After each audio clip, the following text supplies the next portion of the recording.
The sky over Washington, D.C. darkened as massive ships pushed through the clouds.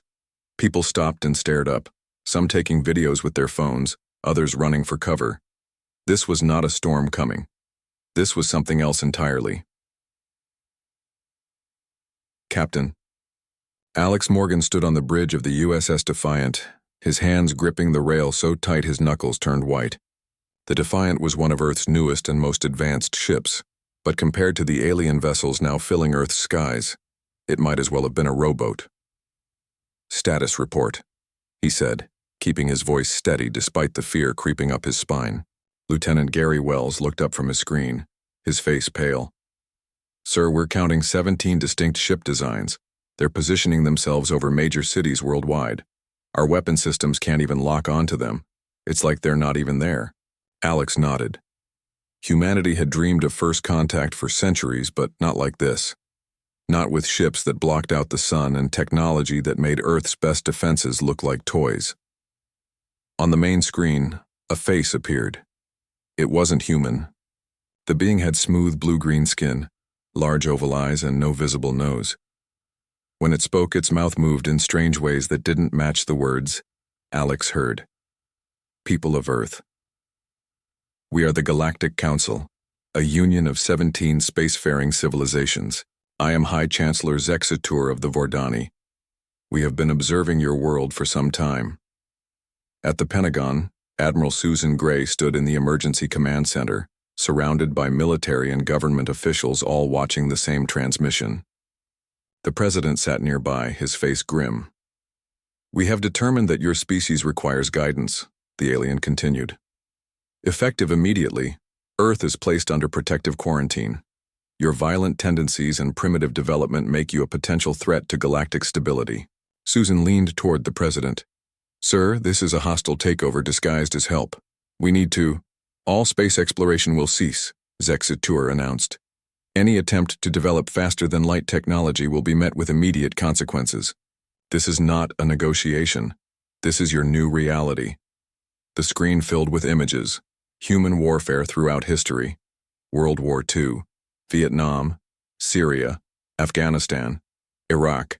Images of bombs falling, soldiers firing, civilians suffering.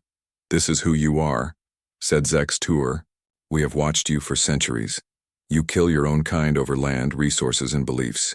You cannot be trusted with the stars." At the United Nations, emergency meetings formed. Representatives from every nation argued about how to respond. Some wanted to fight. Others wanted to surrender immediately. Most just felt helpless. Dr. Olivia Pierce sat in the back of the UN chamber, listening carefully to every word the alien said. As Earth's leading expert in language patterns, something about the Vordani's speech bothered her. The translation was too perfect, too natural, and yet certain phrases felt off. She pulled out her tablet and began noting discrepancies. The way they described Earth's violent tendencies used linguistic structures that implied cherry-picked evidence. Their reference to primitive development contained subtext that suggested they were hiding something.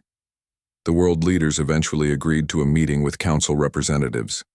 It would happen in neutral territory, an empty field in Switzerland. Alex Morgan was assigned to lead the security detail, though everyone knew it was mostly for show. If the aliens wanted to harm the human delegation, nothing on Earth could stop them. The meeting was tense. Council members from 3 different species attended, with Zexatur leading the talks. They laid out their terms clearly. Earth would remain under quarantine. Regular tributes of certain resources would be collected. A human international oversight committee would enforce council rules on Earth. "We understand this is difficult," Zexatur said, his large eyes blinking slowly. "But this is for your own protection, as well as ours." President Clark tried to negotiate better terms, but the aliens wouldn't budge. As they talked, Dr. Pierce sat nearby, recording everything and growing more certain that something was very wrong with the council's story. After the meeting, when the Earth delegation returned to their temporary base, Pierce approached Alex. "Captain Morgan," she said quietly, "I need to speak with you privately." They found an empty room, and Pierce checked it for listening devices before speaking. "They're lying to us," she said. "My analysis shows clear deception patterns in their language. This isn't about protection. Something else is going on." Alex frowned. "What do you think they really want?" "I don't know yet. But whatever it is, they don't want us to know the real reason they're here." Before they could discuss further, alarms blared throughout the base. Outside, the sky lit up with strange lights. It looked like the northern lights, but brighter and covering the entire sky. The ground began to shake in some places, while in others, small objects started floating upward. "What's happening?" Alex shouted into his radio. The response came from Admiral Gray. "The Council is demonstrating their power. They're calling it pacification measures. No actual damage, just showing what they can do." The display lasted for 30 minutes. When it ended, the president called an emergency meeting. "We can't fight this," he said, looking exhausted. "Their technology is too far beyond ours. We need to accept their terms for now and find another way forward." Most agreed, though reluctantly. Earth officially surrendered to the Galactic Council the next day. Days later, Commander Daniel Hayes of Naval Intelligence contacted Alex and Olivia. They met in a secure underground facility.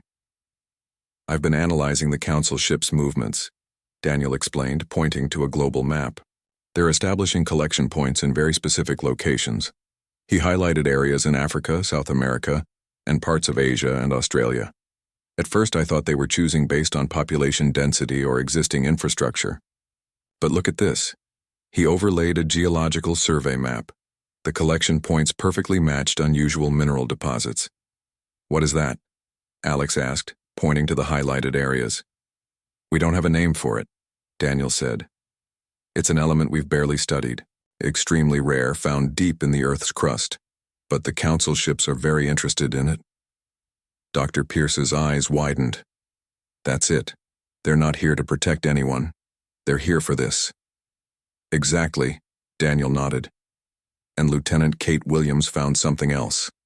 He pulled up a recorded transmission between Council ships. The aliens spoke in their own language, but English subtitles appeared below. "The humans don't suspect anything," one alien said. "Xanthium readings confirm this is the richest deposit we've found in 50 systems." "Good," another replied. "High Command wants extraction to begin immediately. The quarantine story is working perfectly." Alex felt his blood boil. "They're not protecting us. They're stealing from us." "And lying about it," Olivia added. "Using our history of conflict as an excuse." Daniel nodded grimly. "That's not all. From what we can piece together, this xanthium is crucial for their faster-than-light drives. It's extremely valuable, and Earth has more of it than any planet they've found." Alex looked between them. "So what do we do?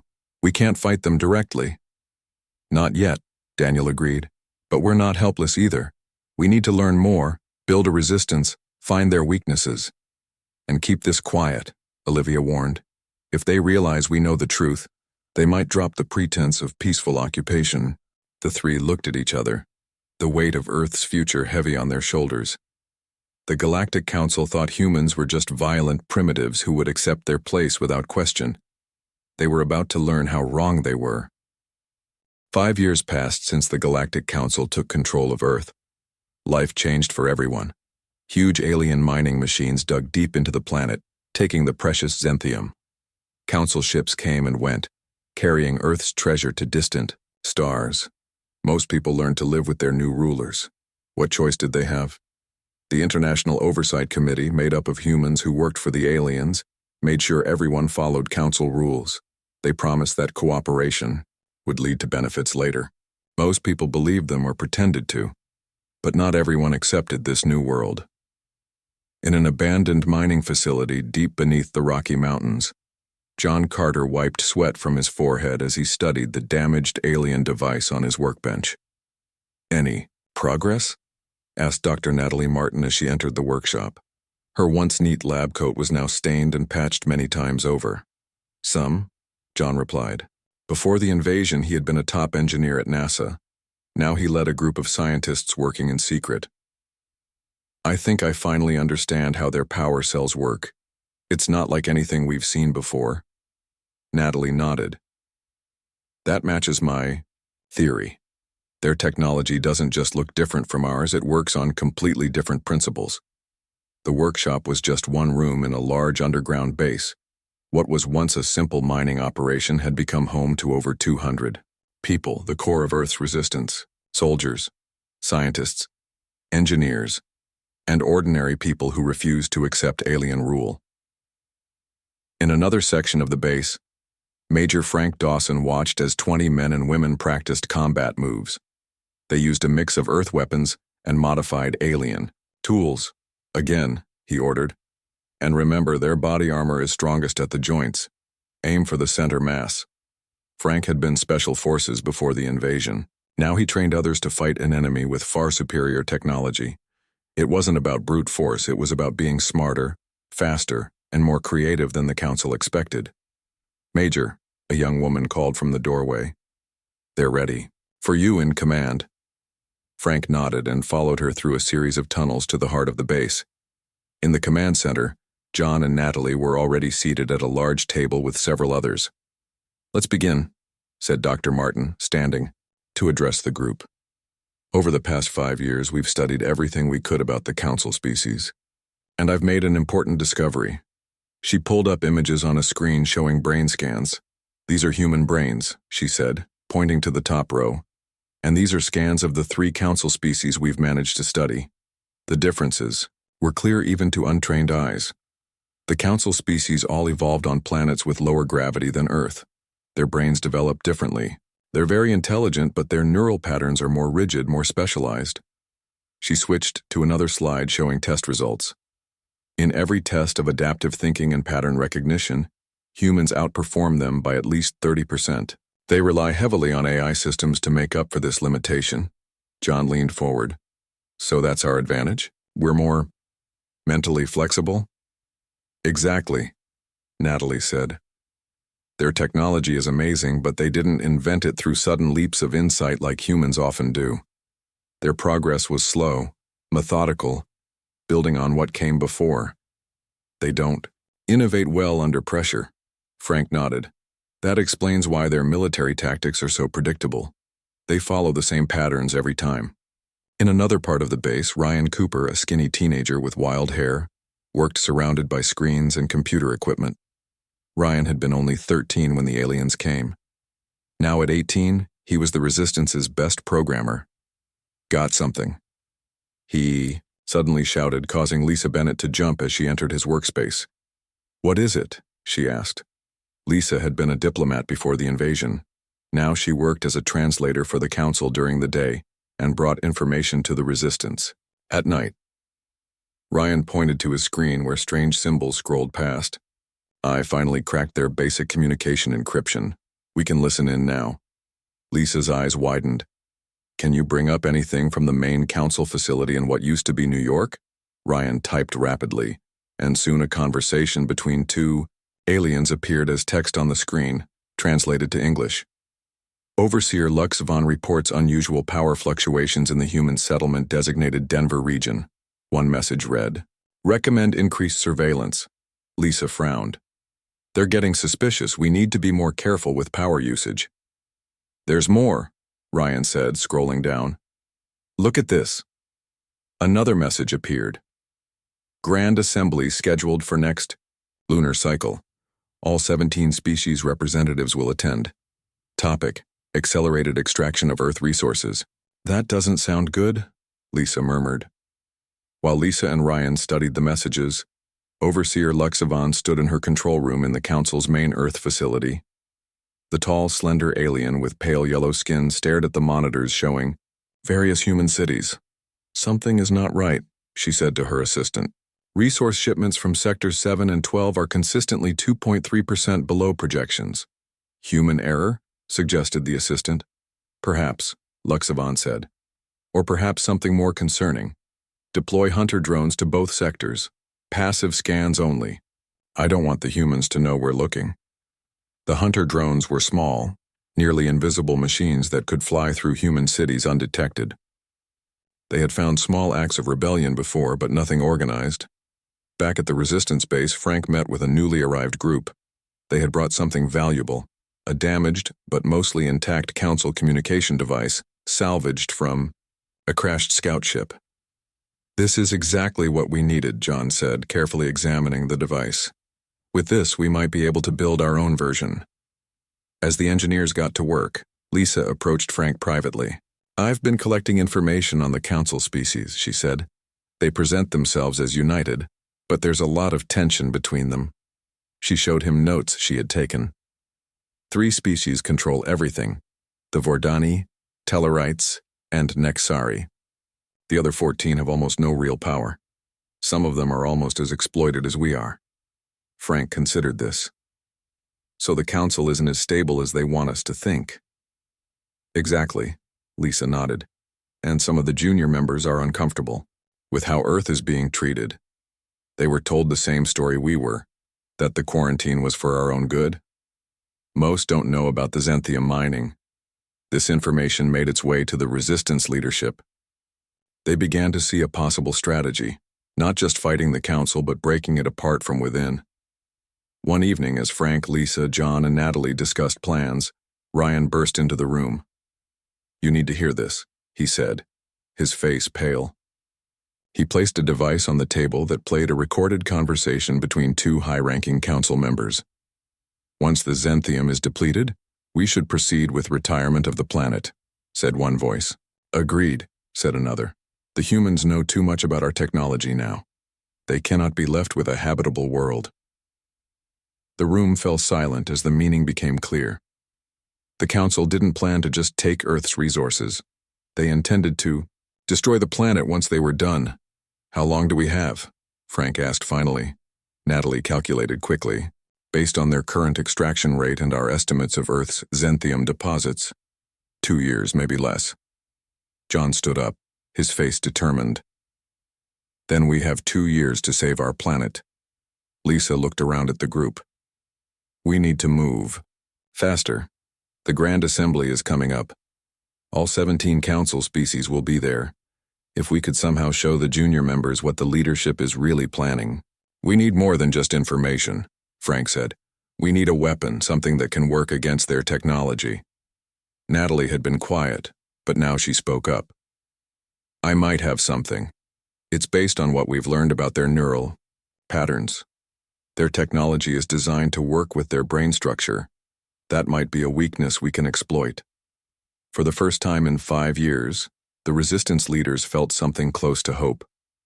The council thought humans were beaten, subdued, and helpless. They were wrong.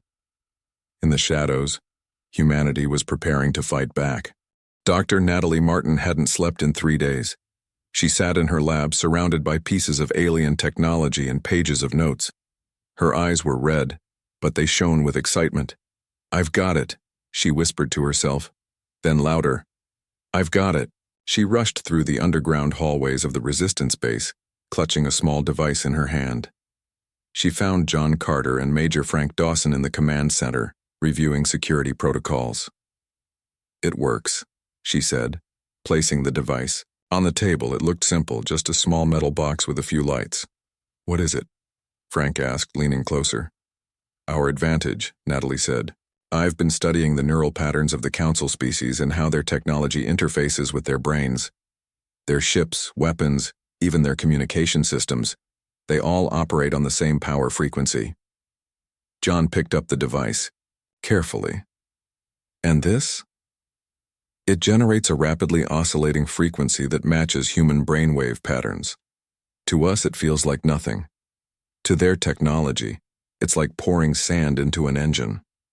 Frank looked skeptical. "That's it? That's our weapon against the most advanced species in the galaxy?" "Sometimes the simplest solutions are the most effective," Natalie replied. "Their technology is built for their brains, not ours. They never considered that a different species' brain patterns could be a threat." Just then, Lisa, Bennett, and Ryan Cooper rushed into the room. "We've got critical intel," Lisa said, her face serious. "I was translating for a council meeting today and I heard something important. The Grand Assembly is happening in 3 weeks, not 2 months like we thought." Ryan nodded, adding, "And I found more in their communications. The Vordani are planning to propose a massive increase in xanthium extraction. They want to drain Earth completely within 1 year, not 2. The room fell silent as the implications sank in. Their timeline had just been cut in half. Frank stood up. We need to move now. Natalie, how many of those devices can you make? With help, maybe a dozen in a week. John studied the device. We need to get one of these onto a council ship bound for their home systems. If we can disrupt their technology during the Grand Assembly. It needs to be more than disruption, Lisa said. We need to expose the truth to all council species at once. Ryan has collected proof of what the Vordani leadership is planning, both for Earth and for the junior council members. Ryan nodded eagerly. I've got recordings, internal memos, everything. If we could broadcast this during the assembly, the council would fracture. Frank looked at each of them. So we need to get both the disruptor device and Ryan's evidence onto a ship heading to the Grand Assembly. That's going to require a mission to their lunar base. That's where all ships heading to the council homeworlds depart from. I'll go, said a voice from the doorway. Captain Eric Bennett, Lisa's brother and former Navy SEAL, stepped into the room. I've been studying their patrol patterns around the lunar base. There's a way in. Lisa looked concerned. It's too dangerous. Eric shook his head. We're past dangerous. It's this or extinction. Over the next week, preparations moved quickly. Natalie and her team built 15 disruptor devices while Ryan compiled all the evidence into a small data core that could connect to council systems. Eric selected his team for the lunar mission. Maria Rodriguez, a brilliant technician who could hack council systems directly, and Paul Wright, a communications expert who had spent years studying council languages and technology. Major Dawson worked with his fighters to prepare a coordinated global assault on council outposts. The plan was simple but bold. When the signal came from the Grand Assembly that the council was in chaos, resistance cells worldwide would strike simultaneously. We only get one chance, Frank told his fighters. If we fail, Earth faces immediate retaliation. Dr. Olivia Pierce worked day and night preparing a special message. If they succeeded in disrupting the Grand Assembly, she wanted to be ready with a direct address to the junior council members in their native languages. We need to appeal to their sense of justice, she explained to Lisa. Show them we're not the violent primitives they were told we are. 3 days before the mission, Colonel Samuel Harris arrived at the base. He had been traveling between resistance cells worldwide, coordinating the global response. Everyone is in position, he reported. We have fighters ready in every major city where council outposts exist. Once the signal comes, they'll move. The night before the lunar mission, Eric's team gathered for final preparations. They would travel in a modified council supply ship that the resistance had captured months ago.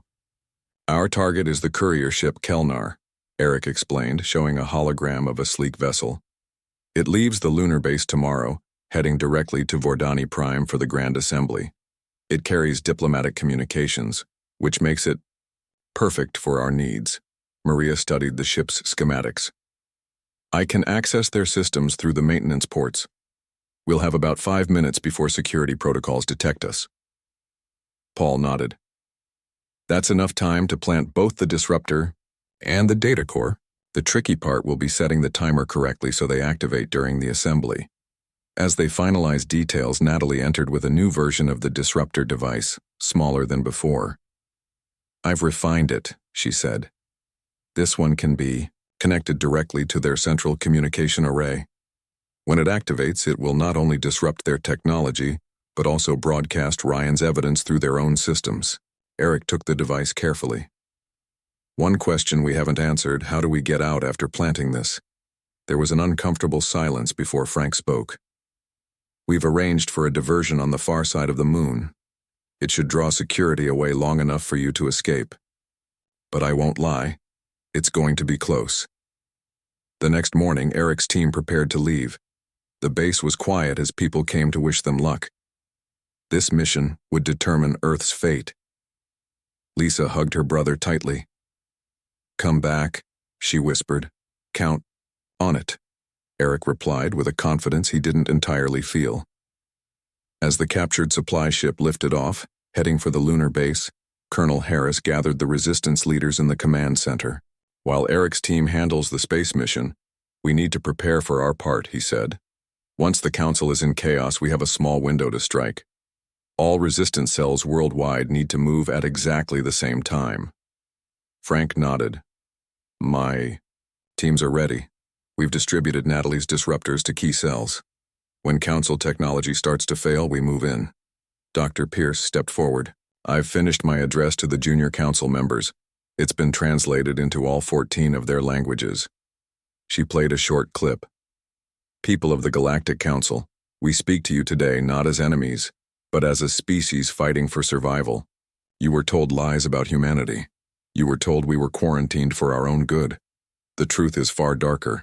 The Vordani, Tellarites, and Nexari have been using you just as they've been using us. John watched the preparations with a mix of hope and fear. Do you think this will actually work? He asked Natalie quietly. It has to, she replied. The math is on our side. Their technology has a fundamental weakness we can exploit. And they've never faced humans fighting at full capacity before. On the small supply ship heading toward the moon, Eric Bennett checked his equipment one last time. Next to him, Maria and Paul did the same. None of them spoke much. They knew what was at stake. Through the view screen, the lunar base came into view, a sprawling complex of domes and landing pads. Council ships moved in and out, carrying resources stripped from Earth to distant stars. Approaching lunar base, Paul said, activating the stolen Council identification codes. Here we go. Back on Earth, in resistance bases worldwide, humans prepared for the fight of their lives. The plan was in motion. In 3 days, when the Grand Assembly convened, everything would change. Either Earth would begin its devastating revenge, or humanity would face extinction. Earth's devastating revenge left the Galactic Council speechless. Part 4. Earth's devastating revenge. The Grand Assembly orbital station hung like a shining star above Vordani Prime. Hundreds of ships from all 17 Council species docked at the massive structure. Inside, representatives gathered in the Great Circular Chamber. The dominant species, Vordani, Tellarites, and Nexari, sat in the center, while the 14 junior members took positions around the outer ring. High Chancellor Zexatur stood on the raised platform, his blue-green skin gleaming under the bright lights. Esteemed members of the Galactic Council, he began, his voice carrying across the chamber. Today we discuss the acceleration of resource extraction from Earth. The Xanthium reserves are greater than our initial surveys suggested. With increased operations, we can complete extraction within 1 standard year. In a maintenance corridor near the station's central communication hub, a small device activated silently. Aboard the courier ship Kelnar, now docked at the station, Eric Bennett, Maria Rodriguez, and Paul Wright had successfully planted Dr. Martin's disruptor in Ryan's data core 3 days earlier. Their dangerous mission to the lunar base had worked perfectly, and they had returned to Earth to prepare for what would come next. Now, as the Grand Assembly began, the timer reached 0. The first sign that something was wrong came when the EUA translation systems faltered. Alien representatives looked around in confusion as their universal translators produced static instead of words. Then the lights flickered. Display screens around the chamber went dark, then came back on, showing something unexpected. Internal Council communications. What is happening? Zexatur demanded as his aides rushed around in confusion. Across the chamber, everyone could now see and hear the private conversations of the Council leadership. The Vordani's plans to retire Earth once the Xanthium was gone. Their discussions about eventually doing the same to the weaker Council members once they were no longer useful. Their lies about human violence being the reason for the quarantine. Chaos erupted in the assembly. Junior members rose from their seats, shouting accusations. The Tellarites immediately pointed fingers at the Vordani, assuming this was some kind of power play. The Nexari representatives huddled together, already planning how to distance themselves from the scandal. Back on Earth, resistance fighters watched their communication screens eagerly. When the signal finally came, A simple message reading, "Assembly disrupted." They moved into action. Colonel Harris stood in the command center, coordinating the global assault. "All teams, move now," he ordered. Around the world, resistance cells attacked Council outposts simultaneously. They used Natalie's disruptor devices to disable alien technology before moving in. Council guards found their weapons suddenly non-functional. Their communication systems failed. Their defensive barriers flickered and died. In New York, Major Frank Dawson led the assault on the main Council facility. His fighters moved efficiently through the halls, using sound-based weapons designed by Dr. Martin that exploited the alien sensitivity to certain frequencies. "Remember, minimal casualties," Frank ordered. "We want to prove we're better than they think we are." On screens worldwide, Dr. Pierce's message began broadcasting to the galaxy. "People of the Galactic Council, we speak to you today not as enemies, but as a species fighting for survival. You were told we were quarantined for our own good. The truth is far darker. Earth has been exploited for its xanthium reserves, and once those are gone, the Vordani leadership plans to destroy our planet. But humans are not the violent primitives you were told we are. We seek peace and partnership, not dominance. Today we ask for justice, not just for Earth, but for all species the Council leadership has exploited." In the Grand Assembly, 7 species immediately denounced the treatment of Earth and withdrew their forces. 5 remained neutral, waiting to see what would happen next. Only the dominant 3 and their closest allies maintained hostile intentions. High Chancellor Zex Tour, his plans exposed and his authority crumbling, made a desperate decision. "Deploy the planetary pacifier," he ordered. "If we cannot have Earth's resources, no one will." Vordani warships moved into position around Earth, ready to deploy a weapon that would render the planet's surface uninhabitable. But as they prepared to fire, ships from the defecting Council members appeared. "This ends now, Zexatur," came the transmission from the Bajorian fleet commander. "We will not allow the destruction of another world for your greed." As ships faced off in Earth's orbit, Lisa Bennett sat in a Council communication center in Geneva. For years she had worked as a translator for the Tellarite delegation, slowly gaining their trust.